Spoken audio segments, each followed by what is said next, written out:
The snow and ice begin to disappear, and the first signs of a new, fresh life budding in the trees and on the ground. You awaken from your slumber, tuck deep within your cave, and peer out into a blue sky and bright sun.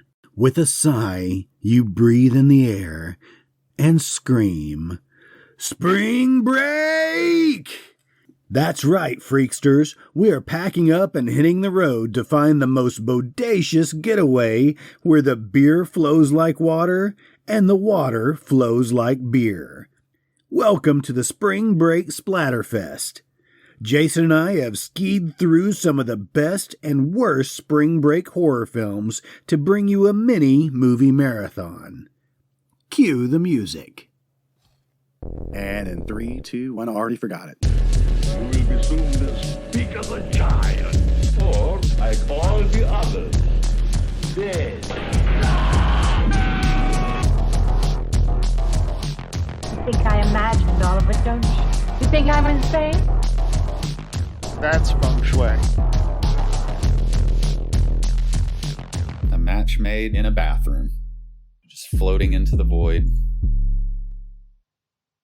I had a hard time finding good spring break horror movies. You don't say. They're not available, it seems. I mean, I kind of have a theory about this too, also. I don't think the term spring break has been around for very long. You know, like, it's not a holiday or anything. It just happens to be when kids are out of school. But that changes for every state, every city. Okay, yeah. I mean, that's where it all started, is Florida, you know. What about other countries? Do they have like a spring break or? I don't know. Unclear. But we, as Americans, go to other countries for our spring break, right. You know. And then ultimately get killed and slaughtered. I was going to say organ harvesters. Oh, yeah. That's a myth, right? Nobody has ever woken up in a bathtub full of ice with their liver gone. It has to have happened. Do you think so? At least once? Somebody posted what the black market for... The going rate for... the going rates for different organs. And I was like adding up. I'm like, what? Oh, do I really need two of these? You know? I could get that Honda Tercel that I've had my eyes on. That is totally wrong. That's a Toyota Tercel. It's a Honda Accord. Ooh, an Accord. That might be out of my price range. We're going to go for that Nissan. Both of my kidneys for that one. Yeah, so I had a hard time too. I mean, like, I looked up those lists, but like, you can breeze right through. It was very helpful for me to look up, they had Nightmare Beach, or Spring Break. It's called something else. Spring Break Massacre. That was actually one that I watched, so we'll talk about that first. Okay, good. Should we say who we are and where we come from? No, why would we do that? What our background is? All right, we'll go ahead and get into it then and say that, hey, happy spring break week. I didn't come up with any kind of title, cover page for this week. I was working on something like Spring Broken. That was boring. You know, Spring Break a Leg. And it's like, do you have anything for me? Spit something out. No, that's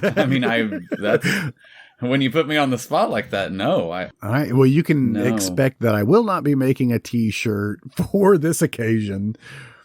This is Spring Break week here at the Moratorium, where this week we are going to cover and break down spring break / horror movies. Yes. I think most of the spring break movies were like comedies, and, you know, back in the 80s when you had like Hard Bodies and those kind of like, you know, softcore, like Cinemax type things also, you know, which is fine. Well, you've got like Revenge of the Nerds. Yeah, part 2, for sure. Nerds in Paradise. Yeah. Yes. That's where I want that freaking Who Farted shirt that Booger has in that one scene. I feel like I have earned it at this point. You know what? I remember looking that up, like trying to find, I think Spencer's might have had one, Great. you know? But I never have you ever had a t-shirt that has like a prosthetic on it or anything? No. You know, they used to sell those like in Fangoria back in the day. You could get like the the alien baby kind of chest burster coming out. Nice. You know what I'm talking about? Somebody start making those. Well, while we're at it, though, Okay. let's say that I'm Tim Kornman. Oh, And I yes, introduced the you are. show, didn't introduce us, And, I got this mook with me today. Mook with the most. What does mook mean? I'm not sure, but had we been in the same room, you may have thrown something at me. Yeah. Don't look it Let's up. just imagine that I just like flipped a coaster at your head or something. And you are the always eloquent Mm-hmm.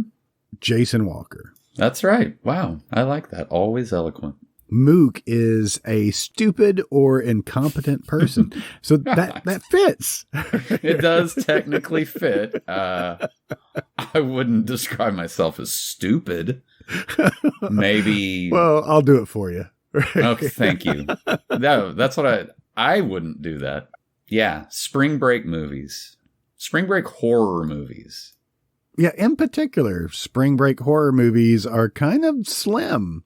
I mean, there are real life, I think that, I think Ted Bundy, not to immediately bring up a real serial killer, I think he did a lot of damage I think that one, like, Weekend Spree, wasn't that during spring break? I just watched that documentary. You'd think I would know this. Well, and actually, this morning when I woke up, Cold Case Detective Files or whatever was still on TV, and they were talking about Ted Bundy. Oh. Believe it or not, so weird you'd bring that up. But yeah, the sorority that he went in and just killed everybody. Yeah. Man, that guy, he had a lot of energy. Yeah. You know what I mean? I've got two lists open here. Okay. One that's just the 11 best spring break movies of all times. 11. Yeah. They had to cram that. They couldn't make it an even 10. And this is for comedies, really, because there's no horror in here. But it actually shows Piranha 3D. Right. Spring Break 1983. I don't care. Revenge of the Nerds 2. Sean Cunningham directed Spring Break. Oh, yeah? Did you know that? No. Yep. It's horrible. I watched a little bit of it last night, horrible. and it was like cringingly bad. And it was after Friday the 13th. It was like 2 years after Friday the 13th. Did anybody come out and just kill everybody? No. It was pretty straightforward, hard bodies, like, I think maybe there were stakes, like, they had to, it's like One Crazy Summer. They have to win the regatta or whatever. Well, would you run One Crazy Summer into the spring break movies? I think that would actually fit. See, that's the thing, is that I just didn't have the energy to look at dates. And, if it wasn't lumped into a spring break list, I did none of the investigative work it would have taken to see if that, like, okay, technically that. So what is spring break in where we live? What is this next week? As we're next week, couple of weeks from now, middle of March. When this is going to be released, it'll be spring break week. So that's why we broke into our movie, since next week we are still doing The Kindred. We've already done The Yarn Wall. We're just skipping a week just because our planning department said, hey, you need to do a spring break marathon. Yeah, they were fumigating the building, so we had to just pick up all of our stuff and leave. Had roaches. Well, it's because of all the dead bodies we have laying around. Oh, that's right. They will bring insects in. That is for sure. But so this list goes on with where the boys are. Yeah. The beach. I think I read about that one, and they were calling that like the first real Spring Break movie. Oh, yeah. That was 1984. So that was... Right. So the early 80s, I think, is when they started using that term. Gotcha. But let's not talk about comedies because we're not here for comedies. We're here to give you comedy. No, I mean, we could be. Some of these movies, though, are really, really bad. I know. But I will say Nightmare Beach, for instance, which I'm looking at currently on YouTube. Thank God there is a Nightmare Beach. A lot of these movies have kind of edited just the kills, just the... Well, because you can't find Nightmare Beach anywhere without paying for it. Right. I tried. And that's why I didn't watch Nightmare Beach, but I want to. Yeah, I mean, I've who never wouldn't? seen it. Well, let me tell you, it has Oh. John Saxon in it, which is always good. Mm-hmm. You know, like I said, I'm watching Nightmare Beach Kill Count on YouTube, and the theme for this guy is just, I mean, like, there is no plot. Mm-hmm. I didn't look at the IMDb, and frankly, I don't have the energy to do it right now, even though it's a click away, but it feels like Rotor, where it's just a guy in a leather, like, biker suit, It's gotta be hot on that beach. Anyway, his theme in this one is electricity. I think he was supposed to have been executed, right? Okay. He was like a death row inmate. Yeah, so something like a Shocker. Shocker comes to mind, although much, much, much better movie. Mitch Pileggi's big beefy face. Mm-hmm. But anyway, so this Just the Kills, he dispatches everybody with electricity. But the cool fucking thing is, he's got like a murder bike. It's like a Honda, you'd probably know what it is, like a Gullwing or something, Yeah, like a expensive, with the hard saddlebags and stuff. But it's rigged up to, there's a couple of buttons, very prominent buttons that, hitchhikers and stuff should have questions about. But, I think one just says kill or something, Yeah, he has a electrified bitch seat. Yeah, I just watched that girl just get just fried. That kill, basically all of the kills in the movie look like where they zap a mannequin head and then obscure it by just like hitting it with a blowtorch until it melts, Yep, just watched another one. Yep. Yeah, it's probably like 8 of them. But pretty satisfying sometimes when that happens. But it looks like whammy buttons that he has like on the tank of his bike. Yeah, it does look like press your luck a little bit. But anyway, I mean, that's fun. Wow, he just shoved a electric wire into the girl's mouth on the elevator. Looks like she ate a sparkler. Yes, I think her head blows up. I mean, like, explodes. The hitchhiker girl's head burst into like a million little sparks. It's fun. And now I'm kind of sad that I couldn't find this one too. Yeah, it needs to be released. I don't want to pay any money because I don't think our audience really wants to pay any money for these movies. So I try to find them, make them readily available for everybody. Yes. Umberto Lenzi directed and helped write Nightmare Beach. Okay. And we know him from... he wrote the screenplay for Cannibal Ferox. Okay. Cannibal movie. Yes. Eaten Alive. Yes, the other, not to be confused with the Toby Hooper. Right.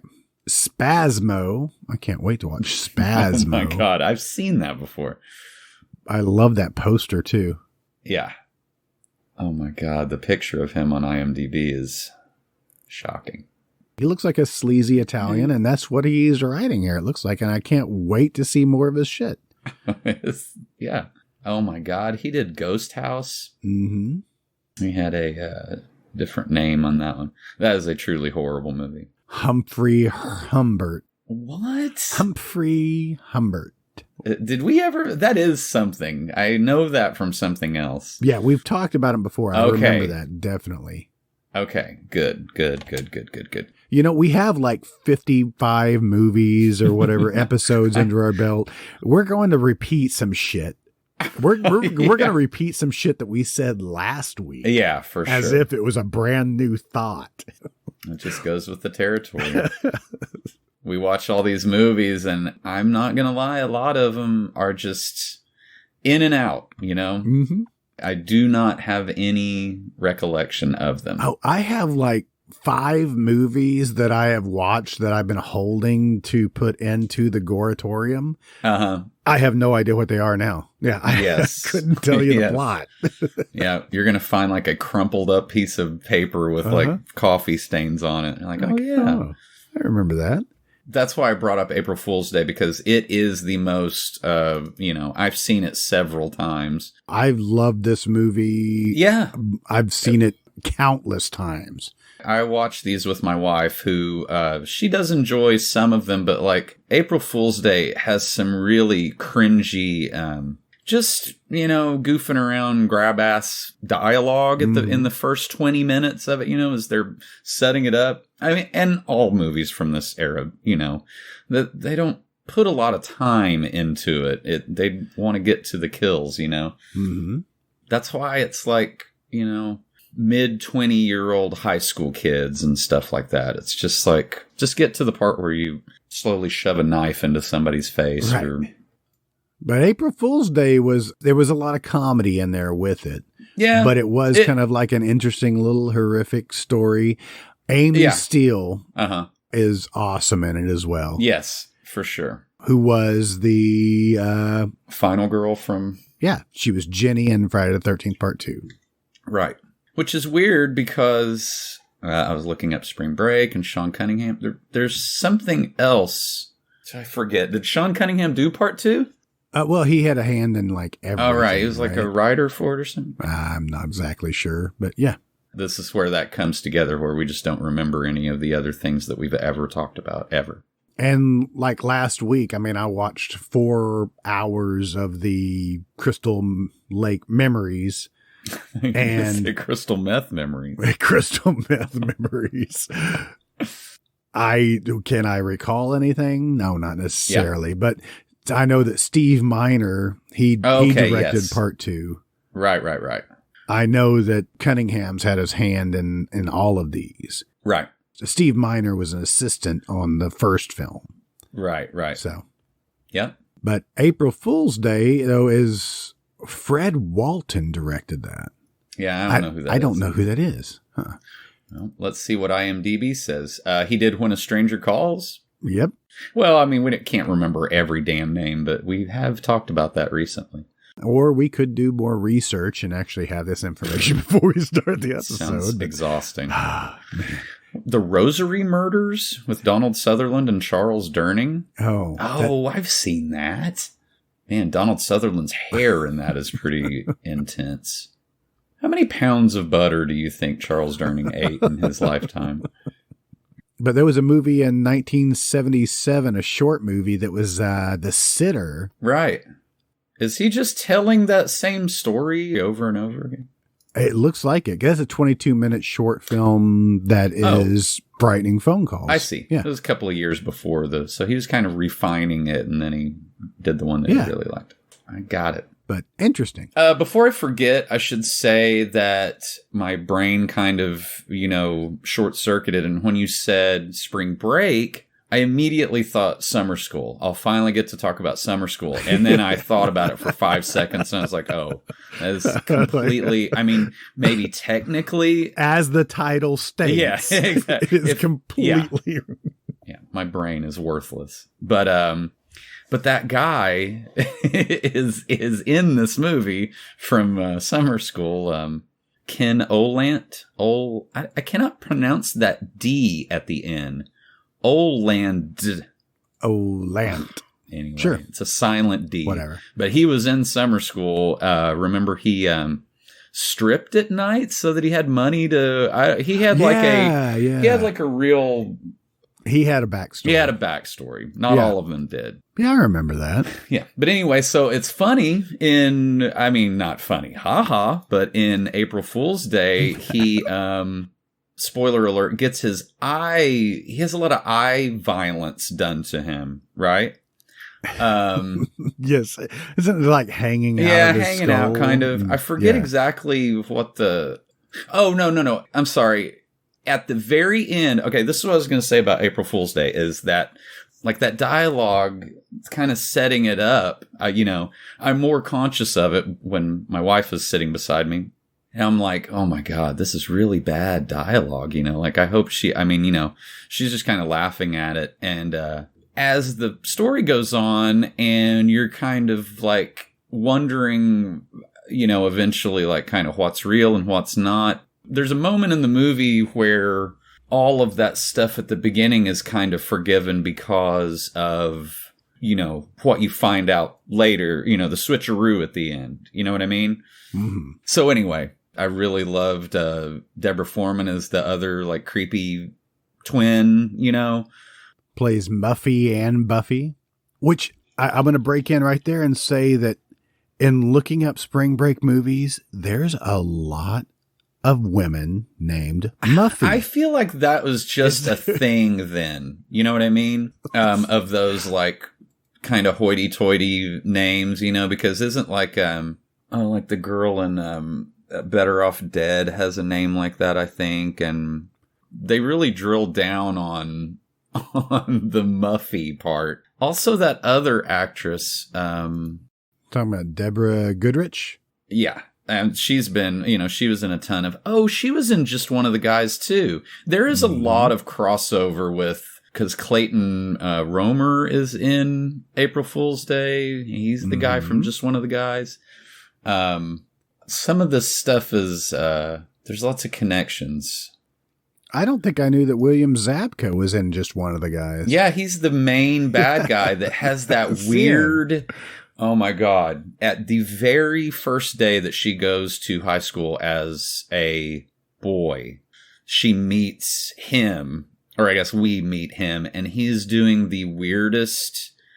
He gives a guy a wedgie, but then he's like rubbing the little nerd like on his crotch.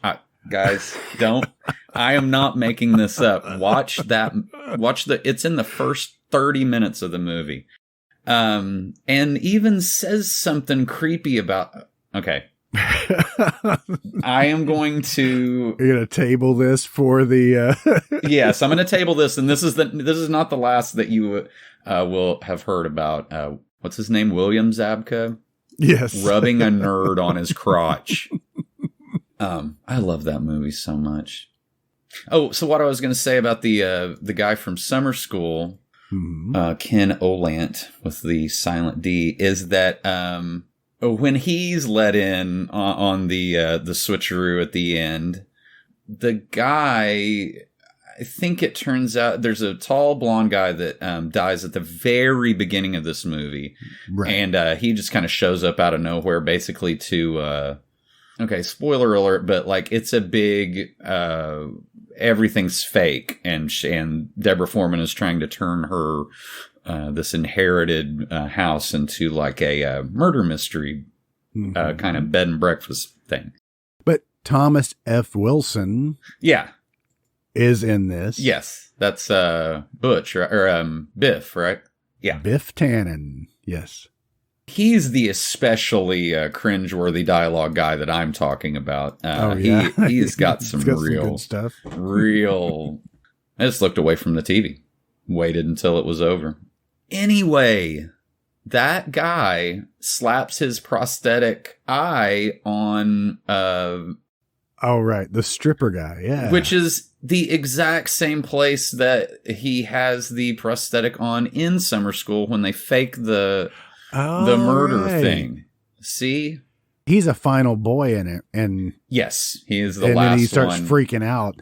Yeah, he's like screaming like a little girl as he slapped that fake eyeball on him. I love you.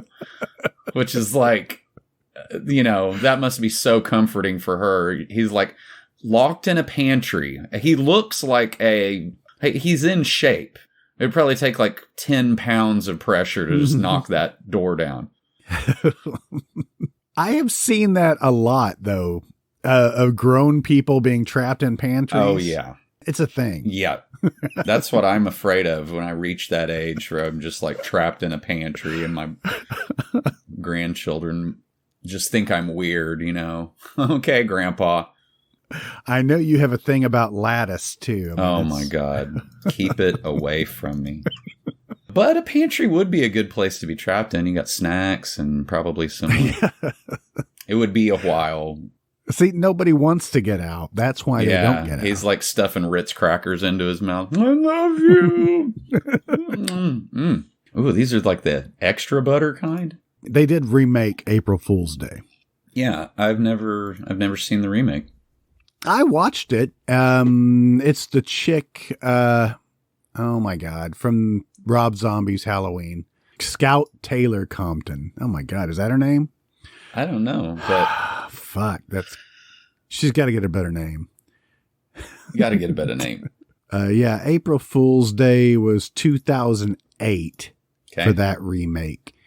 And it is kind of set up the same way, but these are like rich kids, and it made it even more annoying. That's sort of the plot for the old one too, right. Is you feel like they're pretty, they're talking about going to like Vassar and, they're kind of annoying rich kids too. Oh my God, dude. I really looked at some dark stuff last night. Griffin O'Neill is Skip. Their names in this were cracking me up. There's Harv, Muffy/Buffy, Nikki, which is okay. Buck, Rob, Skip. These are all like rich kids' names. Yeah, right? I guess.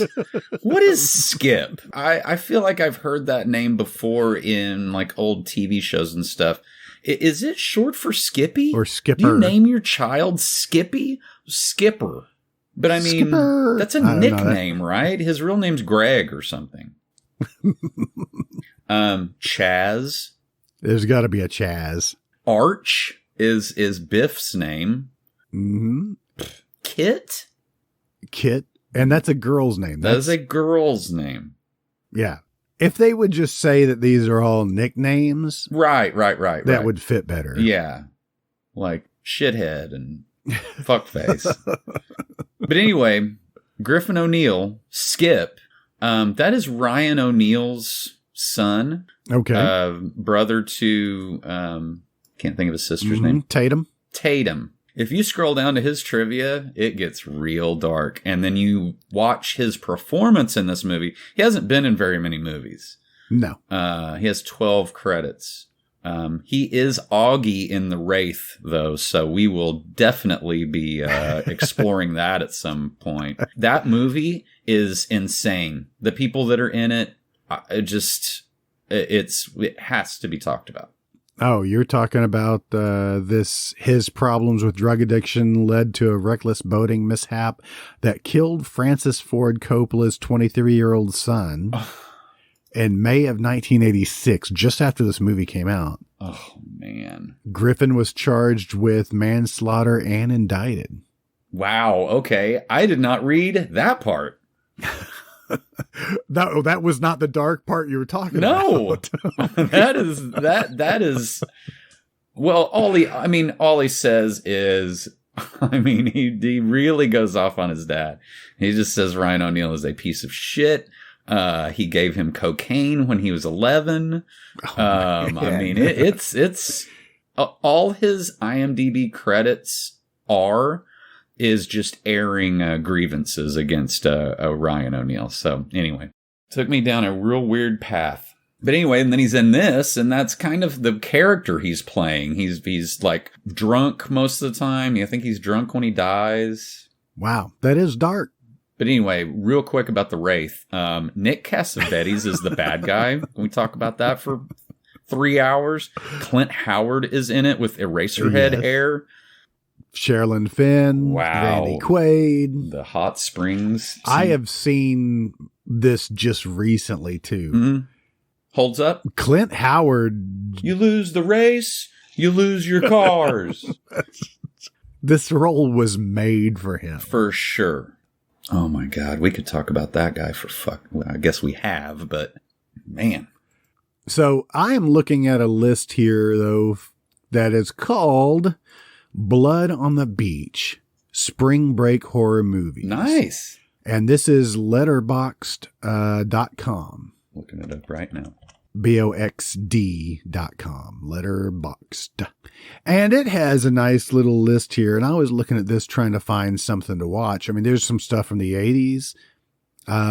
There's Don't Go in the Woods is on this list. And that was 1981. And I watched a trailer for that. I've never seen that. There was a lot of don't movies. Yes. Don't go in the basement. Don't go in the house. Yes. Don't go into the outhouse. I'm sure that was one of them. That's my favorite one. Don't go into the pantry. I think there was an... Oh my God. No. There's movies in here, though, that I am positive are not spring break movies. Yeah, so they're it's a loose thing. Right. They're just like beach movies. Dr. Giggles is on this list. Yeah. What makes Dr. Giggles I don't know. Is that Larry Drake in a bikini? Oh, what is it? My God. I saw it. I saw it in 3D. Why? And you thought pantries were your worst nightmare. Yeah, not anymore. They're still high up there. Yeah. The Legacy is on this, and which I covered The Legacy in one of our older movies in our other episodes. Mm-hmm. It's not a spring break movie. There's nobody in college in that movie.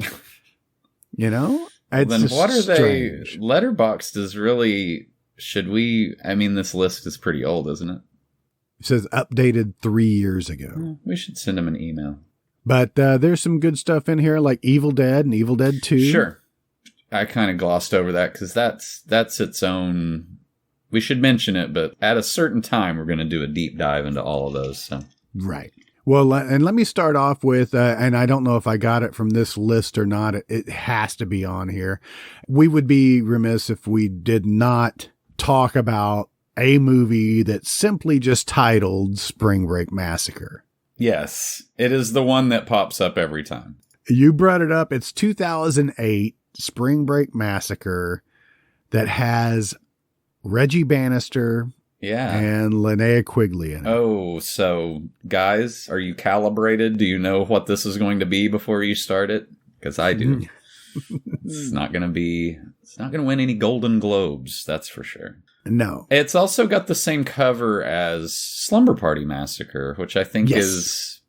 It's actually in the trivia. It states that too, that it was a direct ripoff of the cover of Slumber Party Massacre. Yeah, it is. Much crappier, but with hotter girls.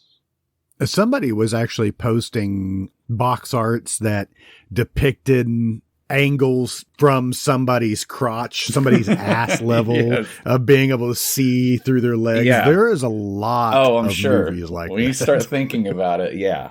But this movie is pretty bad. You don't say. So Reggie Bannister, he actually looks pretty good in this. He's got a real dark kind of almost handlebar mustache. Never seen him with a mustache. And he plays the sheriff. Yeah. He's not very active in this movie. His wife is actually in this movie too. She shows up near the end. Yeah, they're a team. They've been in a lot of stuff together. Linnea Quigley plays a deputy. So. Oh my God. Okay. Well, now I need to see it. That'll get me I'll just watch her stuff. Okay. That'll be 5 minutes of your time. I love her. A friend of ours was texting me the other day to see if I knew about them finally filming something about One for the Road, a Stephen King short story that they finally turned into a little... I didn't... Yeah, Todd sent it to me too. Well, did you watch it? Did not get a chance yet. Well, I didn't either. But a long time ago... Sorry, Todd. Yeah, we'll cut all this out. We'll watch it in the meantime. It was only a couple of days ago, so I just haven't gotten the chance to sit down and watch it. A long time ago, Reggie Bannister and his wife were really trying to get that made. Okay. That's the thing that I don't know, is if that has to do with them somehow, or if it's a completely different thing. I don't know, because he said it was and it's rather cheaply made, and it's on YouTube. Yeah, it's like filmed with iPhones or something. But you got to love Reggie Bannister. Oh, yeah, of course.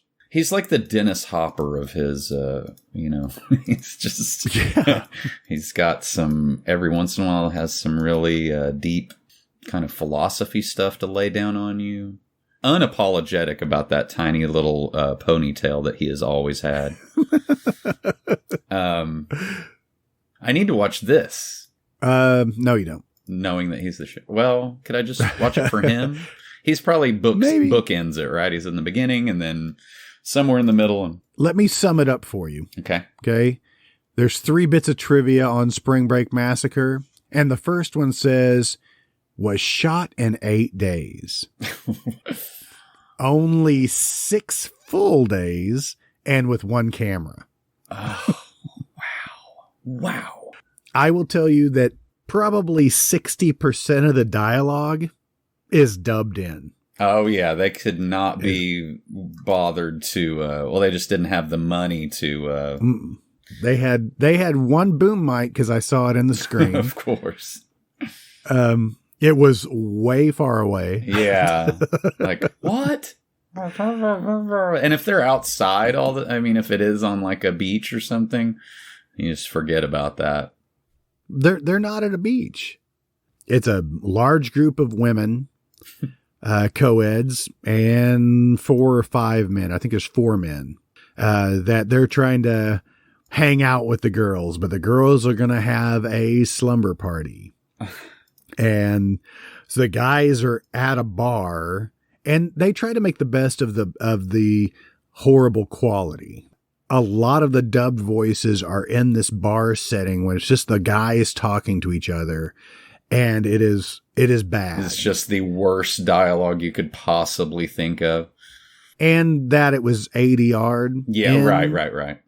They tried to fix it in post. Mm-hmm. We're like, okay, well, we know this looks bad, so if we make it, we give you scenes that are black and white, kind of like a bad copy of a VHS, some scratch marks on the film, and the men are talking about, well, what do you think the girls are doing? Oh, God. Oh, I think they're all naked, sitting around playing cards and smoking stogies. Of course. I mean, what else would girls do, right. In that situation? And then it goes to the girls' situation, and you see them, they're actually just in their underwear. Right. They're in their underwear the whole movie. Sure. But the guys are thinking they're naked. Ugh. So they have a dream about the girls being naked. Oh, no.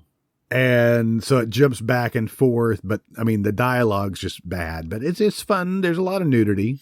Well, all the girls are at the one girl's house that her dad is going away for some whatever, and he knows they're going to have a party, and he told the neighbor to keep an eye on him, but the neighbor's this real creepy guy that is always a suspect because he has a freaking machete in his hand half the time. Yeah.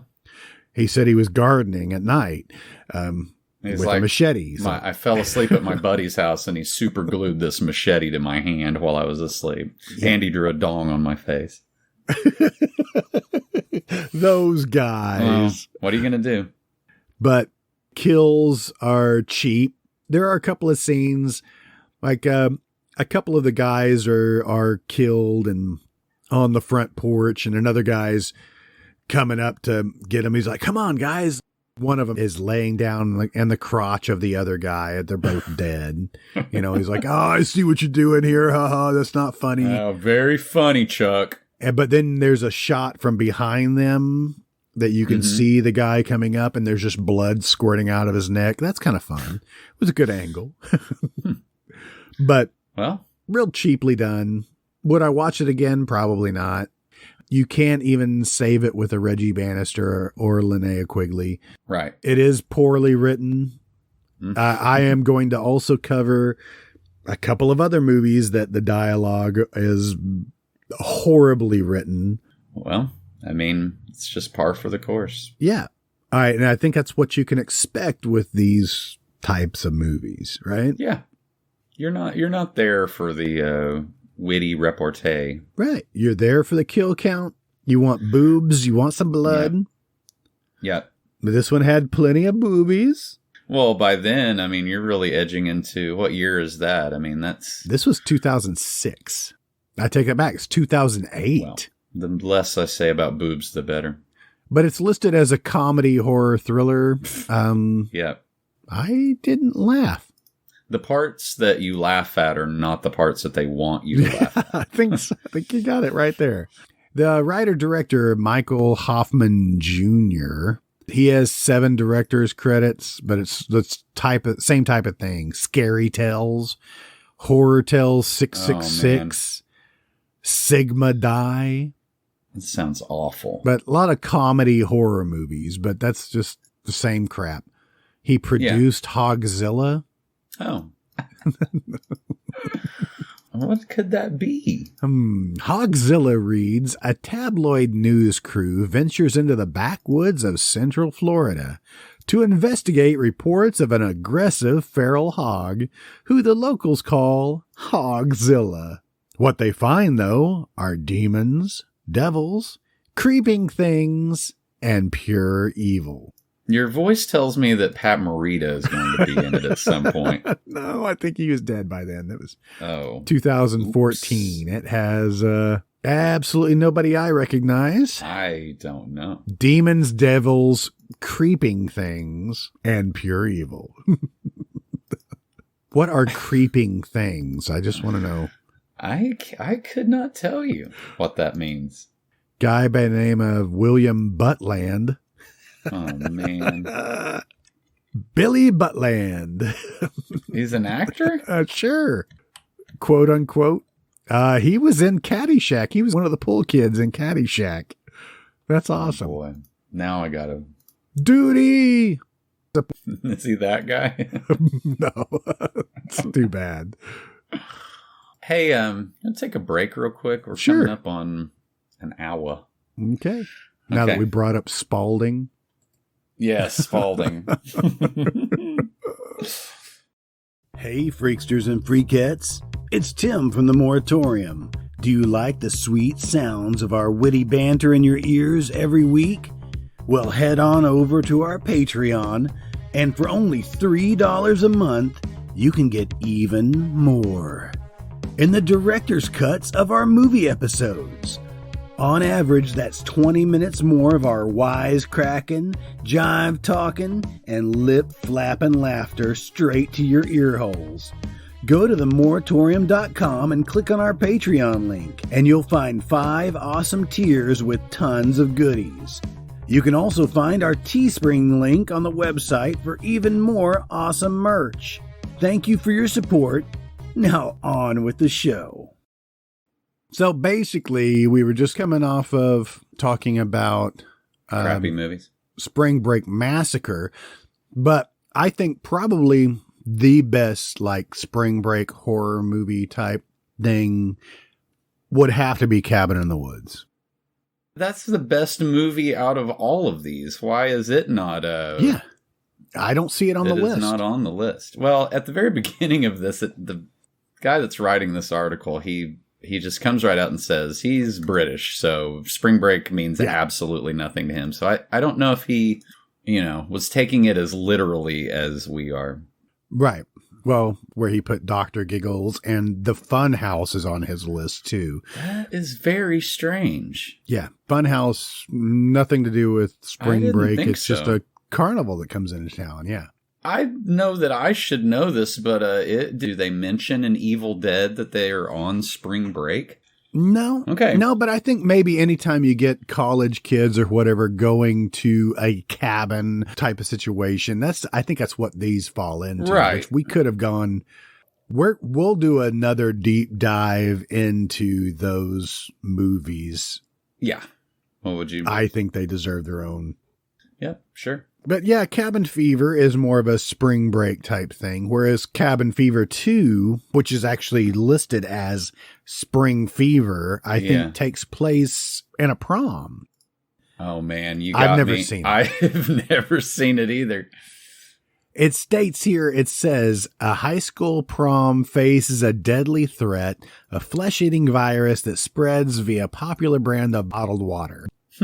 So spring break and spring fever, I mean, Yeah. I don't know. Did you go to prom? I did. For 4 years? Yeah. Yeah. I think I went to a prom when I was a junior, and then I went to my prom. But you were a good-looking jockish. But is that what? Oh. Yeah. Oh, no. You were that guy. No. I was not. You would have died first. Probably. I don't know who I would have been in I might have been the Shaggy of that group. So there is a 1991 film called Camp Fear that has Betsy Russell in it. I tried to find this one as well. Could not find it. I'm looking at the pictures for it, and it is wild. It's got a Van Patten in it. It's got a Van Patten, yeah. That fits the criteria. Yes, good. Moving right along. It's got Vincent. Vincent is like, isn't he the tennis player or something? Nah, I don't know. Man. Yeah, that looks entirely forgettable. I don't think I could suffer through that.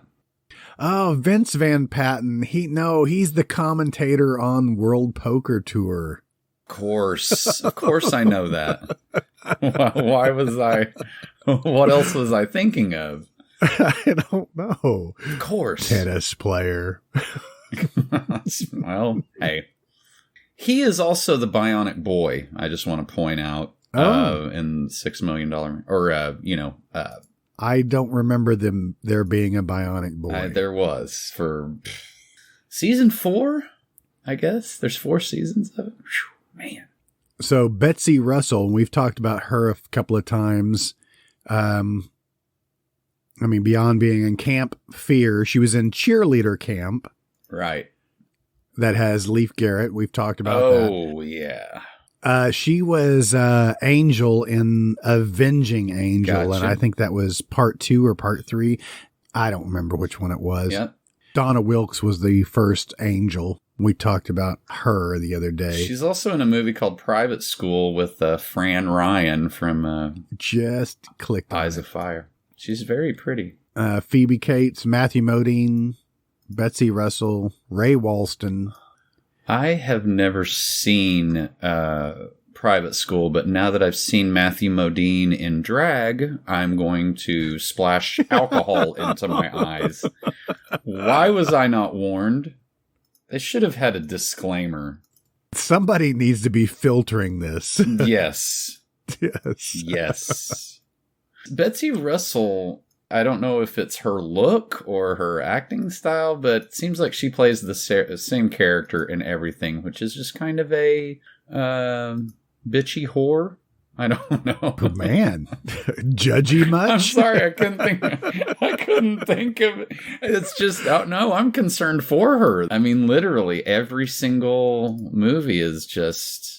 Well, she played a returning character in, Saw 3, 4, 5, 6, and the final chapter. I've only seen, the first couple of them.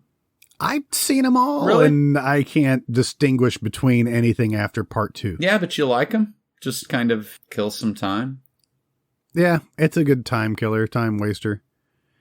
I mean, just to see the different traps and stuff, but, as for the mythology or whatever you want to say behind the jigsaw, I mean, it's just at some point you're like, physically impossible. Don't think too deeply about it because chances are you're going to find some plot holes. Can I just say that Betsy Russell was in The Powers of Matthew Starr, T.J. Hooker, and Family Ties, just for the TV update? That was in the same year. They just ran from set to set. I'm doing Love Boat and, Powers of Matthew Starr and Gunsmoke. And, you just...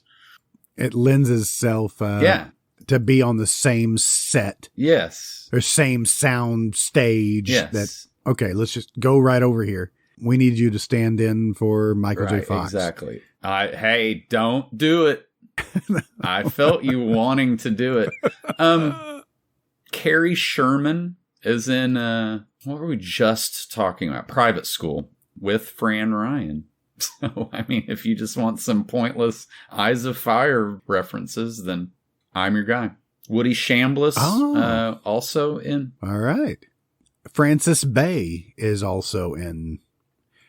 Frances Bay, she was, we talked about her just recently. Wasn't she Happy Gilmore's grandmother? Oh, gotcha. Yeah. There's also a schoolgirl by the name of Nadine Vandervelde. Okay. I just had to bring up stupid names. Yeah, no, I feel like there are going to be a lot of them. And she was in Critters and Munchies. What do you call those movies? I mean, they are critters. What do we got? Critters, Ghoulies, Gremlins. Are they all Gremlins ripoffs, or did some of them predate Gremlins? They're all going to be. Yeah. Yep. So moving on to my next film. Let's just along. Skip on in, because I watched this film first, actually, and it was one that I remembered having at the video store. Mm-hmm. And I thought I had seen it, and no. Okay. Never seen this. It is very poorly written. Mm-hmm. It is Shallow Grave. Yeah, I knew you were going to say that. I'm already looking at it. Which is also known as Welcome to Medley, Georgia. That is a weird name. Yeah, I think that's how it was released, like in Australia or something. So I guess it's just like you're meant to picture just rednecks, like kind of a Deliverance type thing, maybe? Deliverance, yeah, maybe so. Sweaty locals. Let me just read it off. Passing through a small Georgia town on their way to Florida, 4 young college girls witnessed the local sheriff murder a woman. Spoiler alert. Thank you, plot. Yeah, I mean... They try to escape before he murders them too. So basically, plot of any movie. And the box art on this is highly recognizable. Yes. It's just the backside of a woman with dirt, and it has like median stripes from your highway or your road down her back. Are you an alien trying to figure out your roads? You did kind of a Star Trek on us. Your Roy Orbisons, your, Grimlock of Altair 4. But this is directed by Richard Stiles, who has done a whole lot of nothing. Shallow Grave was his first film, but he did Sorceress 2, The Temptress. I see Julie Strain on the cover making that weird Julie Strain face. Mm-hmm. Julie Strain and Sandahl Bergman. I remember this box. I've never seen this movie. And I just wanted to do a shout out to Julie Strain, since we did lose her just last month. Yep. Last month? In her trivia, and I can read it off here, but she was in a freaking accident. She was thrown from a horse, and she developed dementia basically from this accident. You know, it's a horrible story. Stay away from horses. That's what I'm going to say. I'm just going to tell everybody, stay away from horses. Yeah. You think that they're just beautiful creatures. They killed Superman. I mean.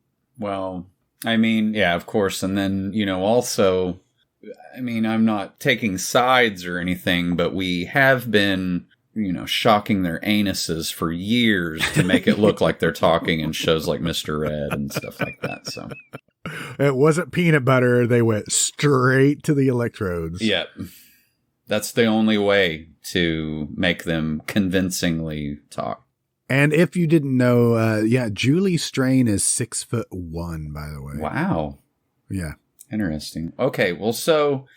But we're not talking about that. That was the best part about what I have to say about Shallow Grave, is that it's loosely tied to Julie Strain. Dude, I forget sometimes. She's married to Kevin Eastman, who was one of the guys that he created Teenage Mutant Ninja Turtles with Peter Laird, which she looks like she has been the model for many. There's a guy named Bisley. What's his first name? Anyway, he does a lot of comic book covers. He did Lobo. Remember Lobo? He's kind of like, DC's version of, I don't know, he's kind of like Wolverine mixed up with a couple other characters. But she looks like a comic book cover, Yeah. And then she was in the Heavy Metal remake. Anyway, we'll have to talk about her on another time because she has 134 credits to her name. Wow. The nickname they gave her on IMDb was the Queen of the B movies. So we might have to do a Queen of the B movies breakdown. Yeah. And do like for a total mashup with all of these. I've got Joel Shepard's book that we could, go through, and I got a lot of that stuff. That'd be great. Let's watch Linnea Quigley's workout video. Oh, I can talk about that for 6 to 8 minutes. There are chainsaws involved. All right. But Shallow Grave, the very beginning of this movie, is a direct ripoff of Psycho. Okay. It's interesting, quote unquote. I heard the quote unquotes in the way you said that. It's not Use your words. Oh my God. My wife had to explain it to me because after the scene went through and I started looking up shit on my phone, like, what the fuck am I watching? I guess it was explained that these girls were in a Catholic school. Oh, okay. And one was playing a joke on another. And I think they put like food coloring in the shower and it dyed her hair. And this was the opening of Psycho that they put in this was just kind of the way she reacted to this dye was how she felt as if she was being killed in the shower by Norman Bates.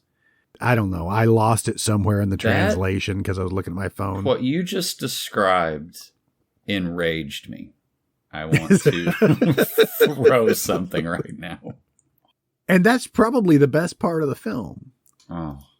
Because now you've got these 4 girls that were being reprimanded by the head Catholic chick at this school. The head Catholic chick. That's what they call them. Tells them that now during your spring break these girls were planning to go to, their story is to take care of her grandmother or whatever during this break in school. But really, that they're just going to party. Right. Just a cheap setup for these girls going on a road trip. And why these rich girls are driving to Florida. Yeah. It takes days, it seems, for these girls to get there. Right. And they're in Georgia. I have no idea where they're coming from, but they get stopped in Georgia when all this happens. The dialogue, the characters were talking to themselves, basically. Okay. Oh, I wonder what the boys are going to be like. Oh, I've got to write that paper still. Oh, I need a cigarette.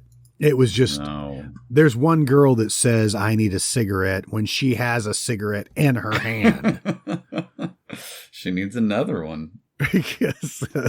She is chain smoking. As soon as she puts one out, she's like, I need a cigarette. It's like their catchphrase. Right. Exactly.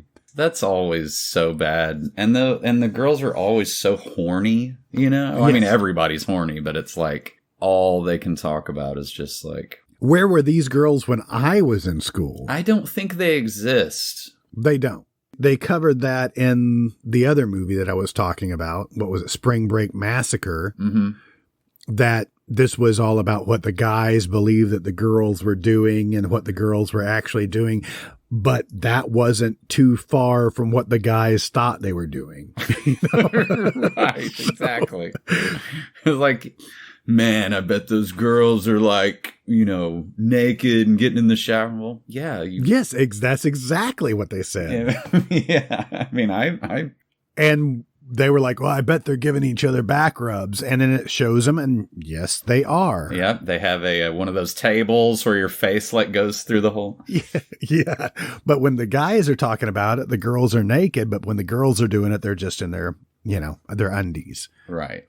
And yes, one girl is truth or dare that she gets the two girls to go shower together. Oh, well, that's different. That's okay. Now that's acceptable. Now it sounds interesting. But that was Spring Break Massacre. Now this Shallow Grave, the girls are driving. They have a blowout. Okay. And they're like, oh, what are we going to do? There's nobody to save us. I've got to pee really bad. I need a cigarette. Yeah. And the one girl is just like, fine, I know how to do this because my dad actually taught me something. I'll change the tire. And she goes back to the trunk, and there's no spare tire because they cleared it out to make room for the baggage. Man. The one girl keeps talking about, well, while you guys are doing the flat fixer, I've got to pee really bad. I got to hang it over a log. Exactly. And that's what they were telling her, go out into the woods. And she's like, no, it's woodsy out there. Yeah. But why she goes so deep into the woods to go pee, I'll never know. And while she's in the woods, she hears a guy and a girl talking, and she has to go snoop on them. And it's actually the sheriff guy making out with a girl in the middle of the woods. Sheriffs do that. And they get into an argument because basically the sheriff's cheating on his wife to be with this girl, and this girl's not happy. You're never going to leave your wife for me. If you're out in a secluded location and the person you're with is your ride, don't start an argument with them. Yeah, that seems... that is irresponsible of you because you have to get back somehow, or you're going to end up in a shallow grave. Yeah, you're right. And that's what happened. He ends up choking her out, and now he sees that the one girl has seen him, and basically he keeps killing these girls to cover up what he did to the one before. I see. Mm-hmm. In the story, he's blaming one of the girls for all these murders. Right. It's her fault. Yeah, it's totally feasible. Yeah. He's just stacking up bodies. No real notable kills. One of them, the cigarette girl, she's running and just gets popped in the forehead with a freaking pistol shot. Oh, cool. From afar, she's just like, she's dead. Great. And it just shows her cigarette and just blood. I've got something to talk about the smoking in the next one I'm going to cover. Oh, good. So, yeah, I watched 3. I actually watched 4 movies, but the 4th movie doesn't necessarily fit, and it needs to be saved and cherished, I believe. So, okay. Wow. Not even going to mention what the name of it is. Is it Death by Umbrella? Trauma movie, I guess. It's at the very bottom of this list. Oh, it says Death by Umbrella, the 100 weirdest horror movie weapons. Where did you get on that? Never mind. It's a paperback book. Wow. Okay. Sorry. So anyway, Shallow Grave. Are there shallow graves in the movie?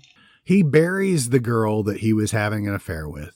Okay. And not 20 minutes later, there is a guy that's walking his dog or whatever, and the dog starts digging, and then they find the body.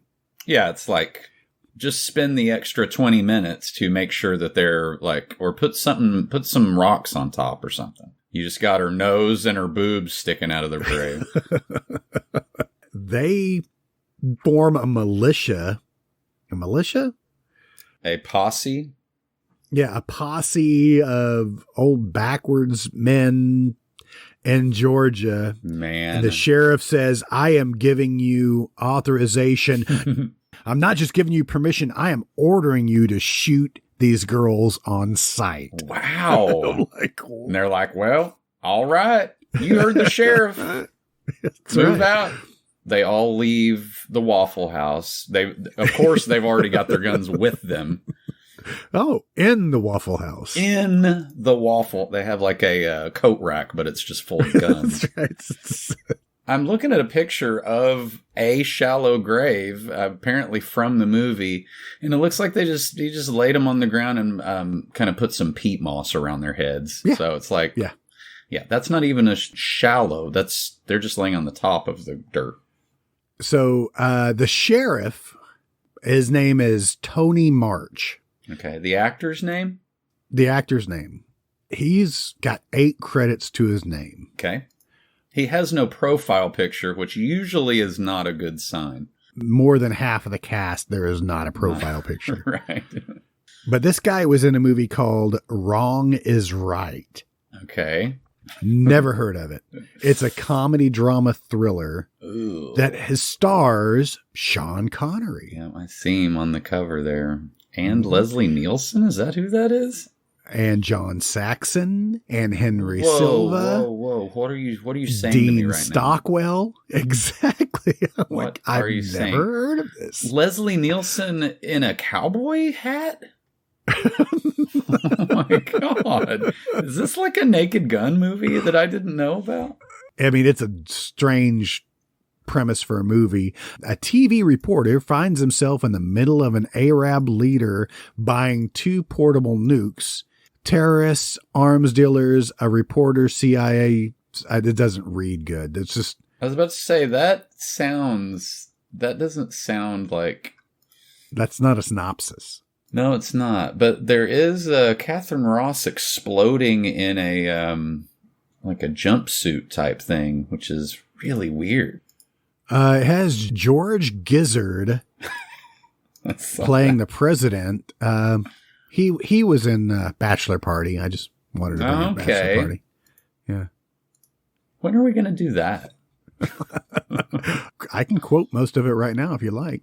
No. Let's Okay. I know you can, but let's deal with the business at hand.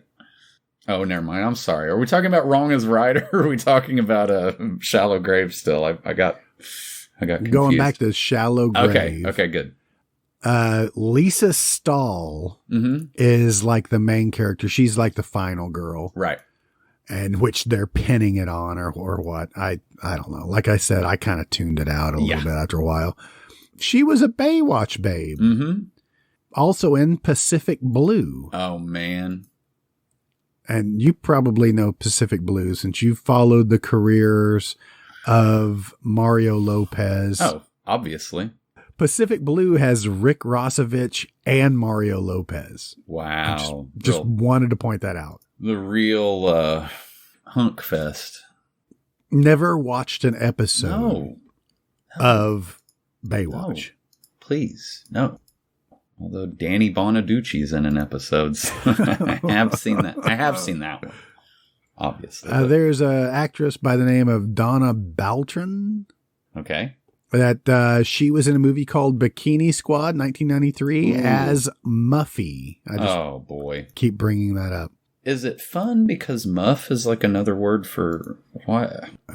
Finish your sentence. You know where I'm going with that. But she was also in Hide and Go Shriek. I think we can all agree that is probably the best movie title ever.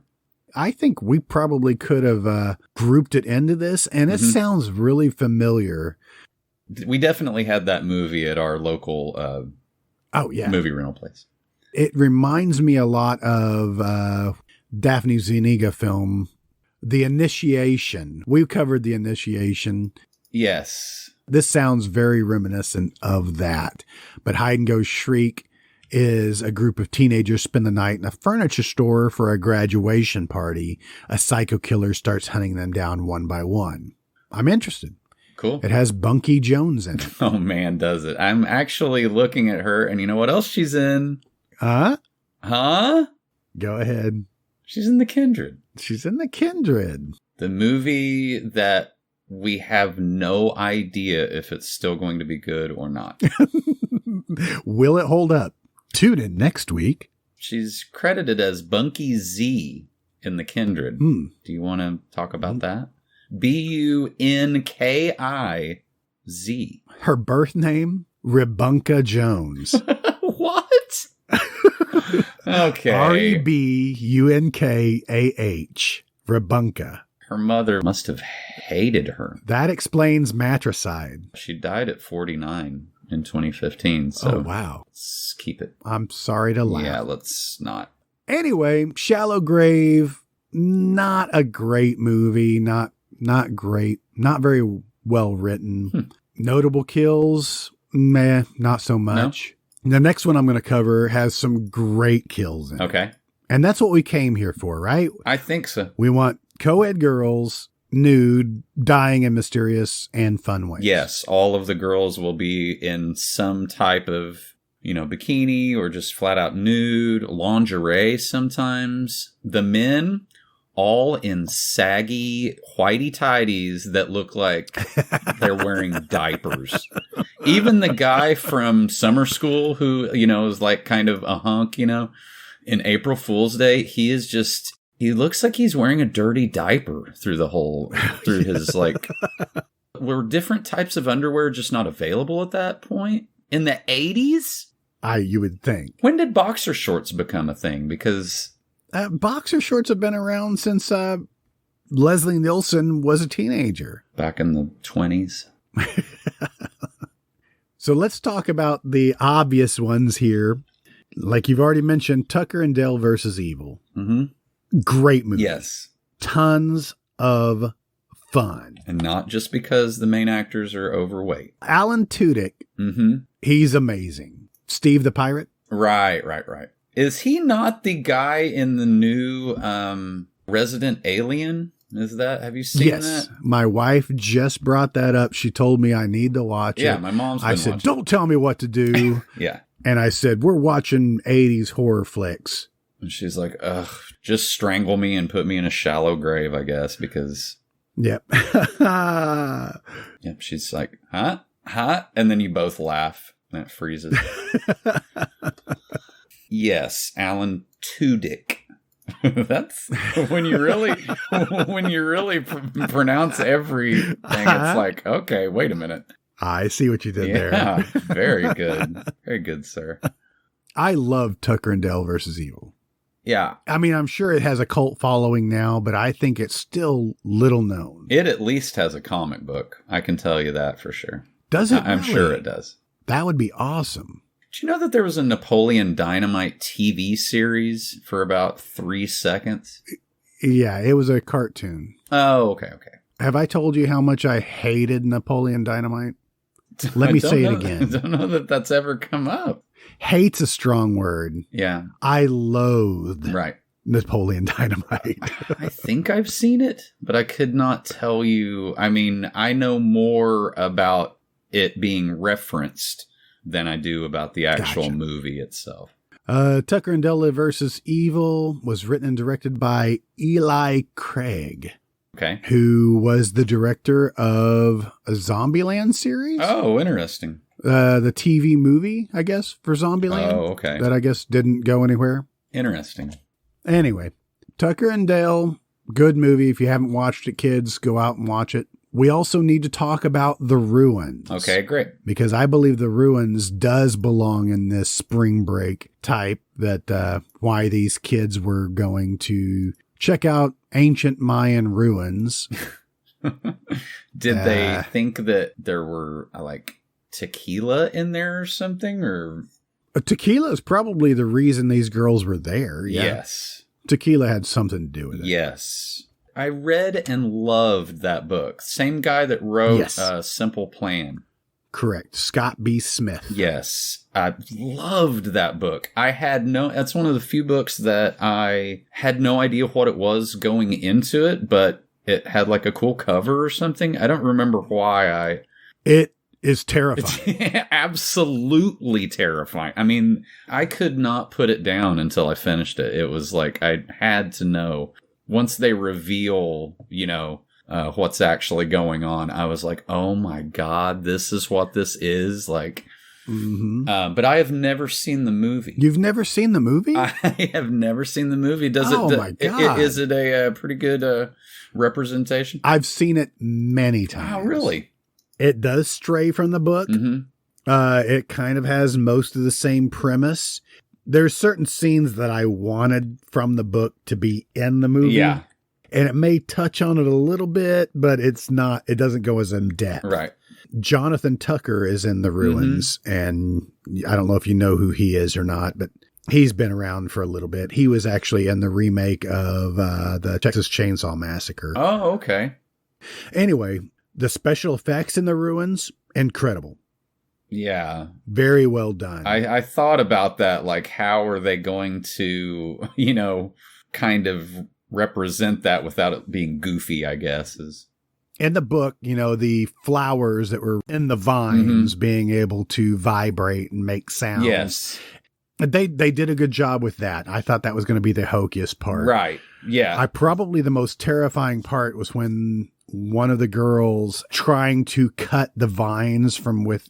I know you remember it in the book. Yes. Where she's trying to cut them out of her. Yes. And she just continues to keep cutting and cutting. That is well played in the movie and disturbing as hell. Oh, God, that part of there's several parts of the book, but yeah, when they're having to think they have to amputate a leg at a certain point, and that is just that is done in the movie. Wow, man. And they use that cast iron skillet to cauterize. In that scene, there needed to be a little bit more. The book was very disturbing at that point. The book, it's like they get that kid that's, pre-med or whatever, and he's like, well, we're going to have to break this bone. It's like, oh, God, please describe every single detail of that. So, yes, you do need to watch The Ruins. It is a worthy watch. I apologize for not having seen it. But we can go on and on about that. Kids, go out and watch that too. Yes. Read the damn book. Yeah, the book is terrifying. The audio book, if you have to. It's an awesome read. Yep. And, which is very befitting watching that movie and reading that book and then going in my own backyard. Yes, where there are vines and things like that. Yeah, not great. Everywhere. Yes. Oh, boy. Way to get scarred by going to do yard work. Yeah, exactly. You just come in with cuts all over you. You're like, what were you doing out there? They're in me. Oh, you read The Ruins again, didn't you? I want to say I listened to the audiobook while I was working out in the backyard. Wow. Probably creeped me out even more. What do we got? Evil Dead, The Ruins, and The Happening. Those are all tree horror. The Happening? Yeah, remember it was the wind. That was Marky Mark's farts. I know I've said this before, but there is a scene where he is just looking at a group of trees like it's a monster that's coming to kill him. His reaction is hilarious. I believe that they were looking at a potted plant for a good 5 minutes. Man. Saying, did that move? That put Shyamalan in director jail for a while. Yeah. They're like, no, you cannot. No. Put that script down. Take those headphones off. All of the Piranha movies are in this Spring Break list. Yes, in this one, right? Yeah, Piranha 2, Piranha 3DD. I have seen a few of the Piranha movies, but I don't think I've seen all of them. I want to say Paul Scheer is in one of them. Awesome. I think there's a Piranha 3 Double D. Am I wrong? Yeah, that sounds right. I think he's in that one. I think Ving Rhames is in it too. So do with that what you will. And Piranha 3DD has David Hasselhoff, Christopher Lloyd, Gary Busey. Oh my God. Ving Rhames. Paul Scheer is in that one too. I don't know how this is going to come out, and you can cut it later, but all of those actors sound like workers would be sitting at a Home Depot just waiting to be picked to go. That's all right, bring in the D team. Is there a place where they can just go hang out and wait to be cast? Yeah, they're just drinking complimentary coffee and just waiting to get picked. There was another one that I tried to find that I could not find to watch for free. Touristas. Yeah, I've never seen that either. I think that is what we were talking about, isn't it? Like just college kids being organ harvested or something? Right, and I think that's what it is. This is in Brazil. And I don't remember if I've seen this or not. Maybe I have. It has Josh Jamel in it, Olivia Wilde. I don't think I've seen it. I may or may not have seen it. Which was the one that had Mila Jovovich in it? There was another tourist movie like that. I don't know. There was a really bad movie called The Tourist with Johnny Depp and Angelina Jolie. No, I don't know the Mila Jovovich one. I'm trying to find it right here. A Perfect Getaway. Oh. That's what that was called. Man, I love her. Which is kind of the same type of setting, I think. But that has Mila Jovovich and Steve Zahn. Oh, man. That guy. Timothy Olyphant. Chris Hemsworth. Damn. Much better cast. Okay. Was it good? Who knows? It was okay. David Twohy wrote and directed. Did you just develop a speech impediment? What was his name? Twohy. Twohy. He wrote The Fugitive, Pitch Black, G.I. Jane. Oh, okay. Yeah, he's written some good things. He wrote The Arrival, Waterworld. So some Terminal Velocity. less good things. Warlock, also. and Critters, too. He wrote Warlock. Yeah. You know, I was thinking just to like we're doing now, we've got to kind of lump some of those movies in because they're not quite enough to have a full episode, but then we ought to pick a year. This is probably a conversation we should be having off mic. Oh, yeah. But yeah, I would like to talk about Warlock. Is that in the Bandiverse, Richard Band? I was thinking it might be. Seems like it should be. It should be. All right, the last movie that I watched for this is fun. Okay. It was probably half as fun as Tucker and Dale. Okay. It needed a little bit more. It was fun. It was just strange setting. I'd never really heard of it. You may have. It's called Simon Says. No, I do not. Simon Says is Crispin Glover. Oh boy. Is it 2006? That is correct. Okay. Crispin Glover, Bruce Glover. Oh man, his dad. And it has Blake Lively, Lori Lively, and there's another Lively in here too. Wow. But yeah, it's like the Glovers and the Livelies said, hey, let's make a movie. It'd be funny if they were like related somehow. I don't think I realized Blake Lively is, what is the girl's name in Karate Kid 3? Robin. Robin Lively? Yes. Yeah. That's her sister. That is one of the other sisters, yes. right? Yeah. She was also in Wildcats and Teen Witch. So, man, Wildcats. Holy crap. I've seen that movie. I don't even know how many times. Robin Lively is in this cast, by the way. Yeah, I saw her at the very bottom. And Ernie Lively, who just plays Pig. Is that their dad? No, I think it's a brother. Okay, I was about to say. Could be wrong. Phil. No, he is dad. His name is Pig? Father of Eric, Blake, Lori, Jason, and Lively. Who, he has also been in a bunch of movies. He is. He was in Turner and Hooch. He was in Passenger 57. Stop Her My Mom. Stop Her My Mom Will Shoot. Oh, he's man at airport. When are we going to do the Stop Her My Mom Will Shoot episode? Oh my God. Because that is a horror movie too. Very bad. Even though with a wide cast like this, Simon Says, here, let me just read it off too. The pothead Zach, the sweethearts Kate and Riff, the slut Vicky, and the spoiled Ashley travel by van to the backwoods to camp. They meet two strange gravediggers. Show me a gravedigger that is not strange. They meet two strange gravediggers that advise them to leave the place and otherwise, the doomsayers. Yes. There's a whole thing with Crispin Glover running this gas station. Very reminiscent of Cabin in the Woods. Okay, yes. He's trying to warn them off and... He is obviously deranged twin brothers. One of them's Simon and the other one's who the fuck ever. Theodore? Oh, God. How long were you holding on to that joke? It just popped out. I'm sorry. So Simon and Stanley. So that's who Crispin plays, as Simon and Stanley. But it shows them as they were younger and they were going on a camping trip with their dad, who happens to be Bruce Glover. So really, you kind of get it right off the bat that, well, one killed the other and now has the personalities of both. Sure. There's a kid in here, Zach the Stoner, who is constantly puffing on a joint.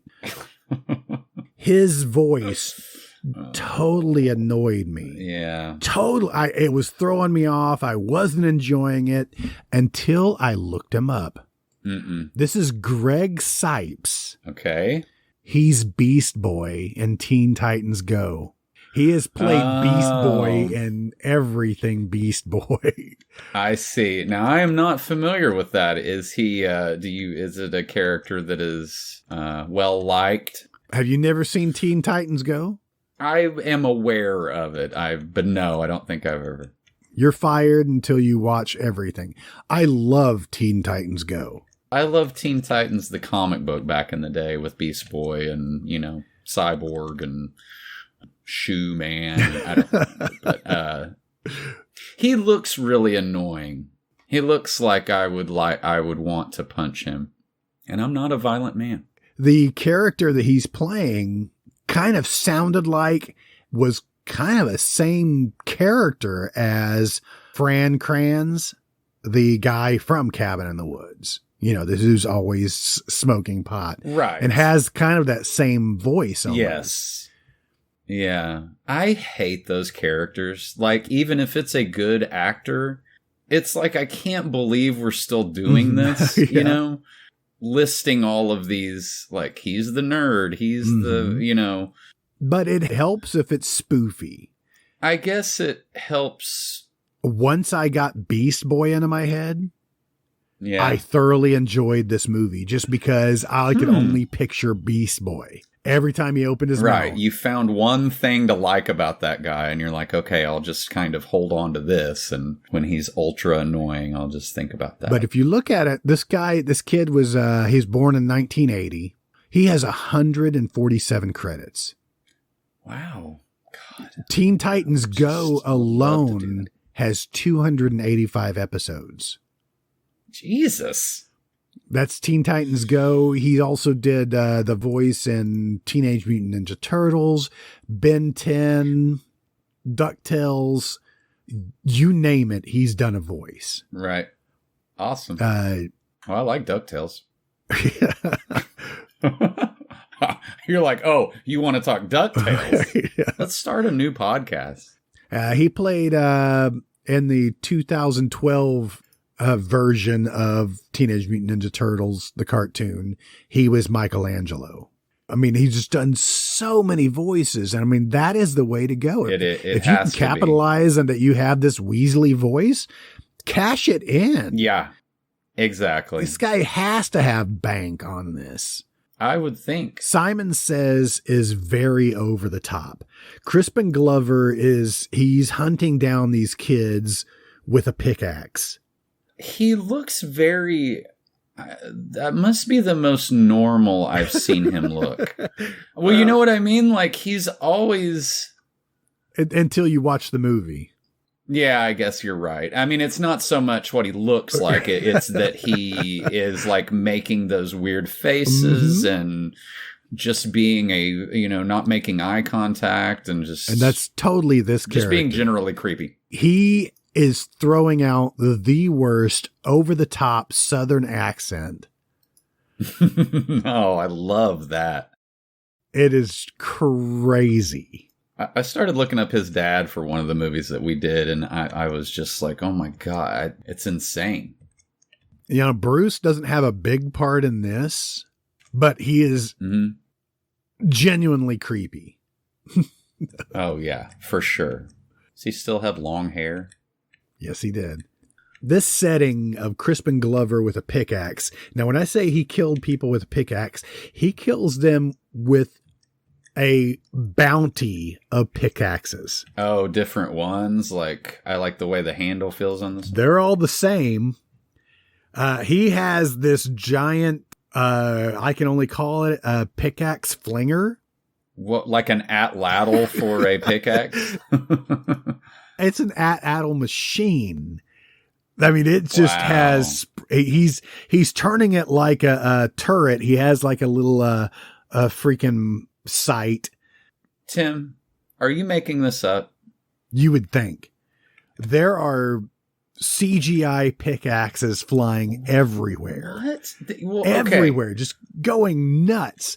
There's a scene where Greg Sipes is trying to get away, and there's just all these pickaxes flying, and he's got a joint in his hand, and he falls down the ground, and then he reaches over and finds his joint. It's still lit, and he takes a little hit off of it, and then tries to run away. Ends up sliding down a hill, and while he's sliding, he's toking on the joint. So it's that level. Okay. That's when you just sit back and you're like, well done, movie. You've won this round. There's also another pick movie, that's kind of the last word on using a pick as a weapon, right? My Bloody Valentine. Right. But this one has a lot of booby traps. Oh. I mean, over the top booby traps. Right. There's a group of guys running around the woods. They're doing paintball. Mm-hmm. Crispin Glover's running around the woods in a ghillie suit. Is that what you call it? A ghillie suit? It's it's all ragged out, sniper, in camouflage. Yeah. He's running around in that for a lot of the movie. Well, but he comes upon these guys that are doing paintball and somehow coerces them to trip over one of his tripwires. That is a huge log that swings down from a tree that's spinning, that has 10 to 12 pickaxes hastily put, that it's spinning and basically just obliterates these guys as it passes through them. Body parts are flying everywhere. And I thought this movie started off kind of slow with the campiness and the gore. And then it really started turning it up as it went along. It was a lot of fun. I did enjoy this. My wife enjoyed this. She laughed along with it too. Interesting. I had to make her stop it and rewind it because there's one part that Crispin Glover comes upon a little dog. Oh, no. And stomps the dog. It's obviously a fake dog, but and he says something snarky before he steps on it. Right. But it's just probably the most horrifying part that jars you because it's an animal. Yeah. I don't care if people get killed all day long, but don't stomp on a dog. Exactly. But it's real campy. People getting thrust into trees by pickaxes, thrown onto a pickaxe. Lots of pickaxe violence. I like it. It was so close to just being the best movie ever. Right. Yeah. It was so close. I see. It does tick off a lot of boxes. Yeah. That is going to be my biggest pick for this spring break vacation horror flicks. And this one was directed by William Deere. Yeah. Go ahead and read off what he's done. Well, he did Time Rider, The Adventure of Lyle Swan, which I've been secretly looking at the entire time you've been talking. I knew. I forgot Tracy Walters in that. A lot of people we've talked about. It's got quite a cast. Miguel Sandoval is in it. Huh? Chris Mulkey. Yes. I think we used this to get to the hidden, didn't we? Maybe, but I'm pretty positive we must not have looked very far because, L.Q. Jones, Richard Mauser. Although I've been saying Mauser for years, it looks like it is probably pronounced Masser. Sure. Peter Coyote? What is he doing slumming in Time Rider? He's better than that. But William Deere also, he directed Harry and the Hendersons. Oh. Oh, man. Angels in the Outfield. He wrote The Rocketeer. Northville Cemetery Massacre. And I've looked at this one before. Northville Cemetery Massacre was 1976. Year I was born. Mayhem starts when a gang of bikers is accused of a sadistic rape in a small town. It's a weird way to describe that. There are no pictures in the cast. Nope. Not a one. I do have to look up Herb Sharples. Having a lot of weird names today. I mean, Yes. more than normal. Oh, yeah, dude. Northville Cemetery Massacre. That one that is like poorly photoshopped cover with the guy with the funny glasses. Mm-hmm. That's very weird. Yeah, so that guy. So William Deere, for some reason, started off in way early 70s, wrote and directed this. It's just strange. It's the mind of Will Deere. He directed Elephant Parts. Yeah, I saw that. What's up with that? I mean, these things are facts that you're saying, but what do we do with all of them? I don't know. Leave it right there. Oh, man. The same year as Simon Says, he did a movie called The Foursome. Oh, it's a golf movie. And it's got Kevin Dillon in it. Kevin Dillon, how dare you? Although The Blob was fucking badass, but that's... And Platoon. Okay, never mind. I feel better now. Anyway, so my biggest pick is going to be for everybody to run out and watch Simon Says for spring break. Okay. That'll be the most fun you're going to have. Besides watching the obvious Cabin in the Woods, Tucker and Dale versus Evil. Yep. April Fool's Day. Still good, guys. I thought it was crap, but then it redeemed itself. All right. And watch The Ruins. Oh. Watch and read The Ruins. Wasn't there kind of a Jaws tagline for Evil Dead? Just when you thought it was safe to go into the woods or Or something? like, Jaws told you not to go in the, something along those lines. Maybe so. Great. So that's my picks. You got anything else you want to talk about here with any other list you have dredged up? I will say that Jackie Chan played a zombie in Resident Evil Retribution, and Mila Jovovich basically kicks his head off. I did not know that. Okay. Sorry, I'm just surfing on IMDb here. Just random trivia. I mean, I do have a lot of random trivia. House came out on this day in 81, I think, maybe? No, 86. I didn't think it was that old, yeah. I did go to the theater to see that when I was 10. Wow. I can't tell you how terrified I was of the lady hanging herself. That was a real roller coaster of a movie for me because that did scare me, within the first 6 minutes of the movie. But then when I realized that it was also going to be kind of funny as well, there's a lot of slapstick stuff where the hands crawling on the kid and he's trying to hide it and plus I was a huge Night Court fan, which couldn't hurt.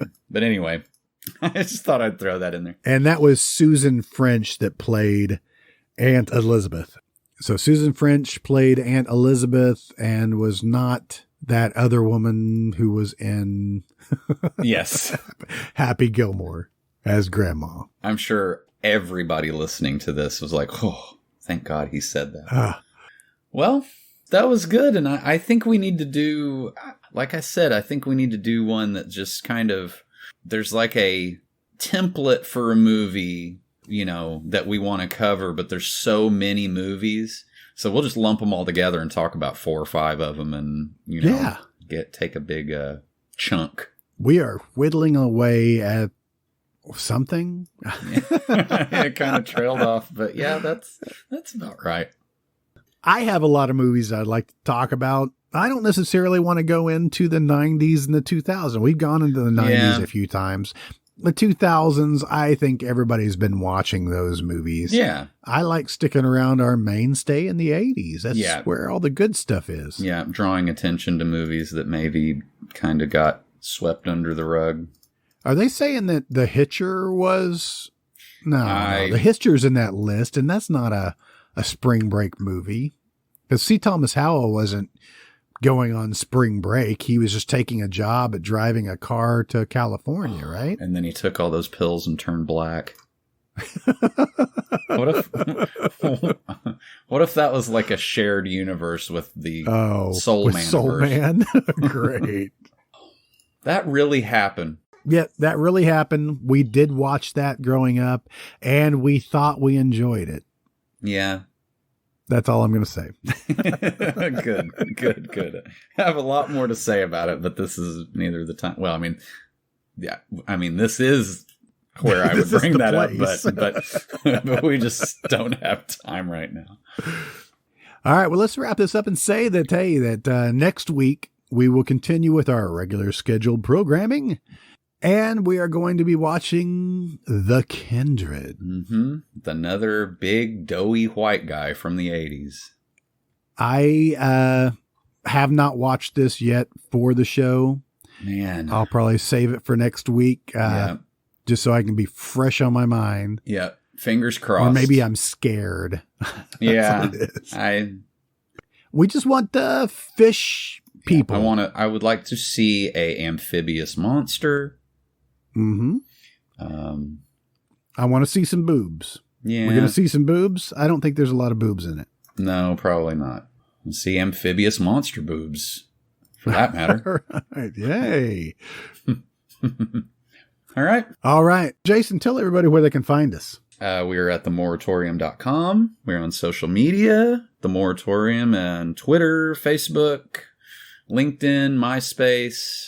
I need to go back to the YouTube page and work on some more lists. I actually put a list up for John Carpenter music. I created a list of that. Nice. Why? Just because I was working on a screenplay and decided I needed some background music. And why have I never thought about listening to other people's soundtracks as a mood enhancer for writing stories? Especially him. Yes. Those are all so cool.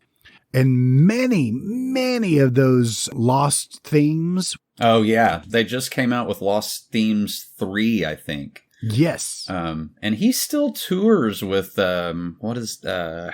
The Duck? I can't think of that guy that he... Howard Hughes. Howard Johnson. Oh, no, it's not Howard. It's something Howarth. Oh, brother. Well, I got nothing funny to say about that. No, it's kind of stupid name. But yeah, all those Lost Themes albums are awesome.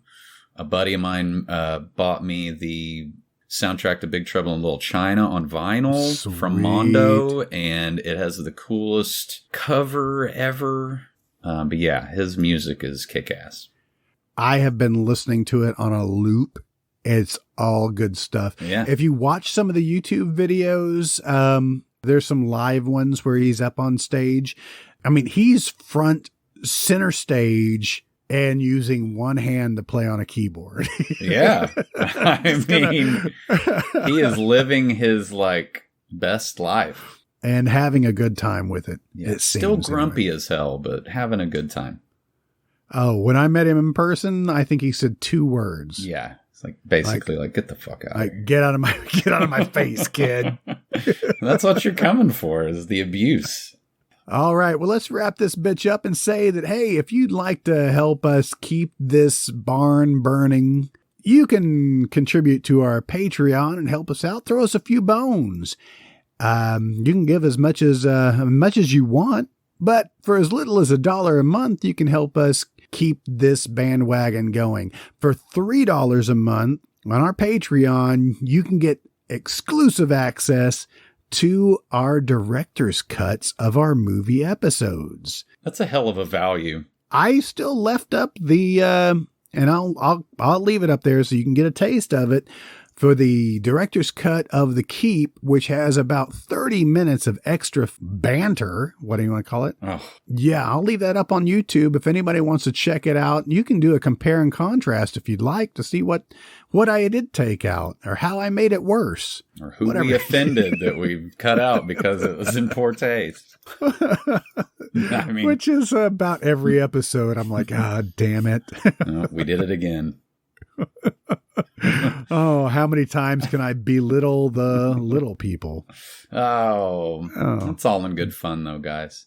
Also, we still have our Teespring account up there. You can go and buy yourself a t-shirt, a face mask, something. I'm bound to have a new design come out soon. I'm still working on some of our Patreon gifts. If you give us some of your money, we will give you some gifts. I'm working on some VHS tape night lights. I've got some fresh new Moratorium stickers coming. I can't wait to start handing these prizes out. So run on over and sign up. Help us out. We would love that. Do it or we'll kill you. I'm sorry. Oh, wait, I didn't mean that. Oh, come to your house and fork your lawn.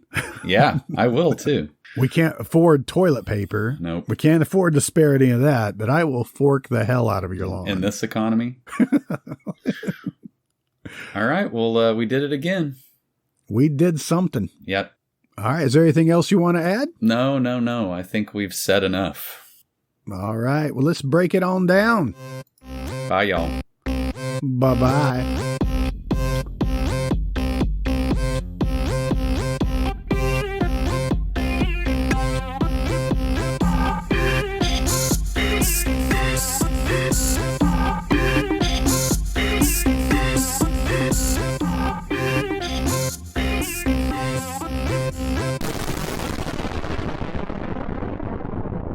You've been listening to the Spring Break Splatterfest from the Moratorium, an MT Cornfield production. Next week, Jason and I are back in the studio to bring you our breakdown of the 1987 fish-person monster flick, The Kindred. Does this one hold up to our third-grade expectations? You bet your sweet ass it does. You can find a link to The Kindred and all of our movies we cover at themoratorium.com.